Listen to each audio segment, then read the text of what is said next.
This schedule node runs every hour and checks for newly won deals that need an NPS survey. This node pulls all opportunities from Go HighLevel, where the status is set to 1. We also rely on custom fields inside GHL, NPS or survey sent, NPS or sent a date. These help avoid duplicate surveys. Now we filter the deals using custom JavaScript logic. We check, is the deal status 1? Has NPS already been sent? Does the contact have a valid email? Only valid, unsurveyed deals move forward. If no deals qualify, the workflow stops here. If deals exist, we proceed to send surveys.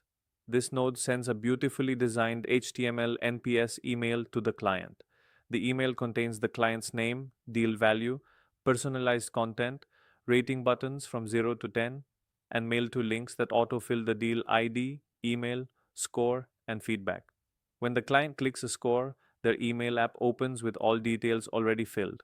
Every week at a set time, we check Gmail for unread NPS response emails. This node pulls unread threads from Gmail which represent new NPS replies. We now parse the email snippet using regex.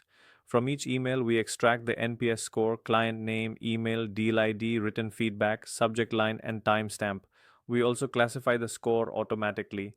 Promoter 9 to 10, passive 7 to 8, detractor 0 to 6. If the score is greater than 7, we treat it as positive. Else, it goes into the detractor flow. For promoters and passives, we create a positive feedback entry inside the Notion database and store score, category, email, subject, etc. Positive clients get a thank you email with a button asking them to leave a public review. This helps you generate testimonials automatically. For detractors, scores .6, we create a support ticket in Notion, store score, feedback, deal ID, and full context. This ensures the internal team has everything they need. This node emails the support team with a detailed alert containing client details, score, category, feedback, and deal ID. This ensures someone follows up with the client within 24 hours.